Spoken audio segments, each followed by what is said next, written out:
A day to be remembered.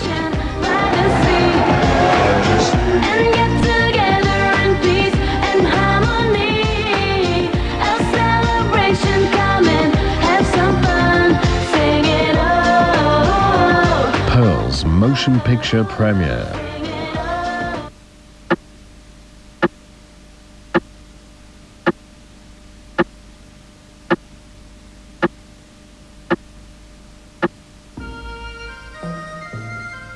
好多年前，我冇辦法可以想像香港可以好似而家咁。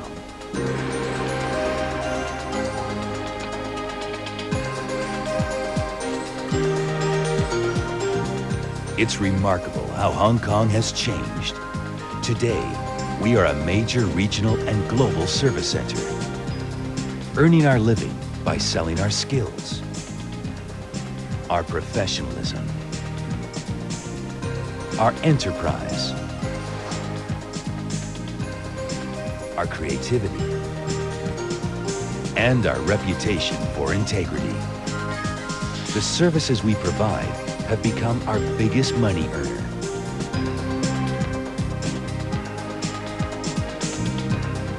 Service is what keeps us strong.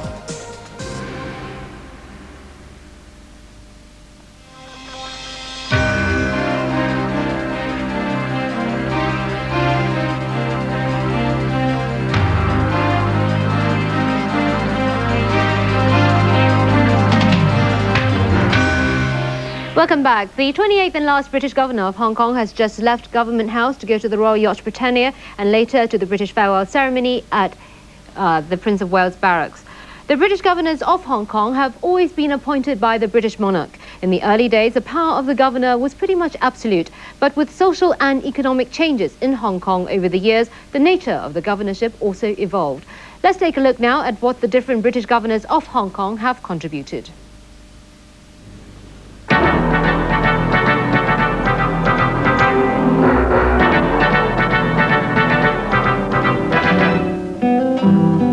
For 1.5 centuries, men who represent the British monarchy in Hong Kong have had to cope with the demands of a growing population, the ups and downs of Chinese politics, as well as instructions from London. The early governors were all colonial cadets, most of them with experience from other Asian colonies of the British Empire.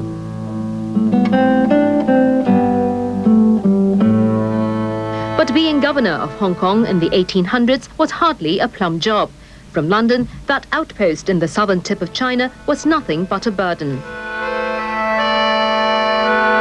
Captain Charles Elliot, the Scotsman who seized Hong Kong for Britain during the Opium War, was thought to have struck a raw deal for his country.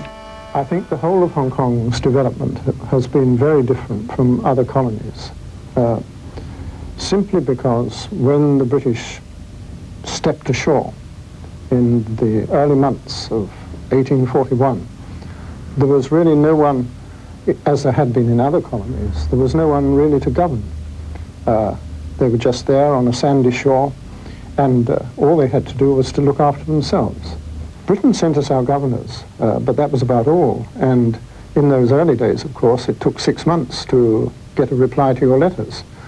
So the people here really had to do things on the spot and make decisions on the spot.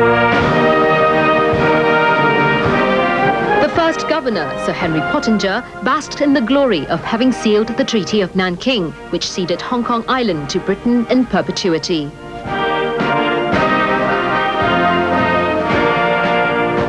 Every single hour I passed in this superb country convinced me of the necessity and desirability of our possessing such a settlement, a place from which our subjects in China may be alike protected and controlled.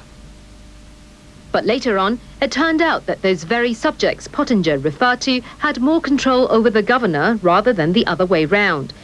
In the 1840s, the colony was insolvent. London demanded a solution, but the Taipans were against higher taxation. But what London Whitehall policy regarding Hong Kong, or for that matter, the China trade, may not necessarily coincide with the big British commercial mercantile interests in Hong Kong, like Jardines, Hong Kong Banks, and Swire Pacific interests. I think that the Swire Group from very early days, once it went to the Far East, became much more interested in transportation, in shipping agencies, running ships, and then subsequently, which I think was a great contribution to Hong Kong, of course, we built the Taikoo Dockyard at Quarry Bay, and a little bit earlier a sugar refinery there, and that provided a lot of employment in Hong Kong. They have the prestige and the power and the authority to pass their views, to present their views to politicians in Britain and other countries. So they've always had, the taipans, if you like, of this territory have always had an immeasurable amount of power and authority, influence in Hong Kong and, of course, in Britain. After all, it was men like William Jardine who put their money in Hong Kong in the first place to develop it into a trading port. Sir John Davis, Pottinger's successor, once remarked, "It is much easier to govern the 20,000 Chinese inhabitants of this colony than the few hundreds of English." Victorious in the Opium Wars, Britain managed to seize Kowloon Peninsula in 1861 and then later leased the new territories for 99 years.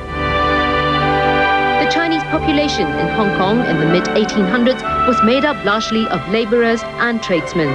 They came here to make their money and then would return home to China. That began to change during the Taiping Rebellion. A surge of refugees came across the border. Unlike some of the earlier Chinese inhabitants, the newcomers were here to stay. Gradually, a Chinese middle class sprung up, and it was no longer possible for the governor to ignore them. Sir John Bowring, the fifth governor, tried to promote exchanges with the Chinese community. Sir Arthur Kennedy in the 1870s was the first to invite Chinese guests to social functions at Government House. The combination of Chinese entrepreneurialism and British administration gradually transformed Hong Kong. By the time this photograph was taken in 1897 at the celebration for Queen Victoria's Jubilee, Hong Kong had already become a thriving commercial development, peppered with colonial buildings. The Peak Tram was transporting Europeans to their favourite spot on the island. The Star Ferry began operation at the turn of the century as Kowloon also developed.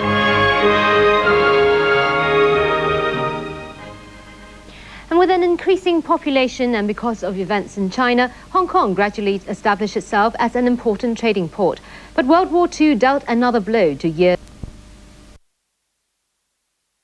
Already has an opinion about Teng Chi-wa's Asian Value Campaign. Baloney. There's nothing behind this except a greater desire for power. There is no wisdom, there's no Confucius, there's no Lao Tse, there's no, I'm not saying that right, but it wouldn't matter if I were.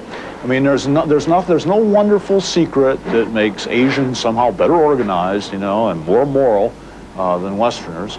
Look around the world, look at world history. Westerners do horrible things, Asians do horrible things, Africans do horrible things, you know, and all of them do very good things. You know? People are alike. What I was thinking, couldn't the English have given some other island to Beijing? England? You know, just... The best-selling author and veteran foreign correspondent takes a lighter look at international news. Why didn't Hong Kong just buy England? But behind the laughter is a serious man with serious ideas about government and individual freedom. They're lying. They're just lying. They're saying, I want more power for me, for government. I want government to have more control over people. So when government has less control over people, there's less government. There's less me. The political pundit doesn't play favorites. The West also gets slammed. Absolute nonsense. In fact, the West is dragged down by having too many social programs. Look at the huge structural unemployment all through Europe. Look at France, just for instance. 20% of the French are out of work, and deserve it, I may say.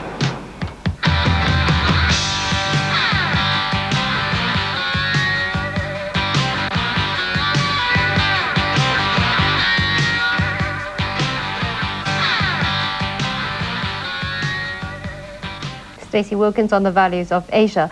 We'll now go back to Beijing, where there's a spectacular show going on to celebrate the handover of Hong Kong in Tiananmen Square, right in the heart of the Chinese capital.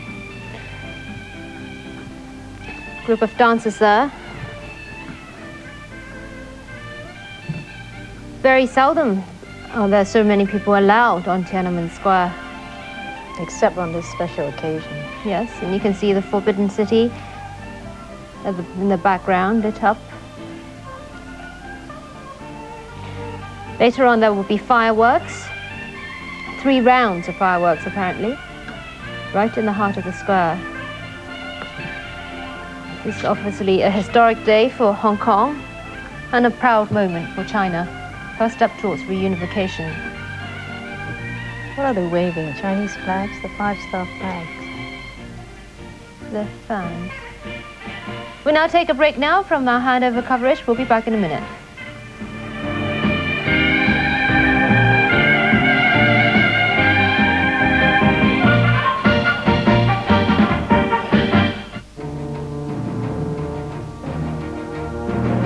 The SAR Day Extravaganza.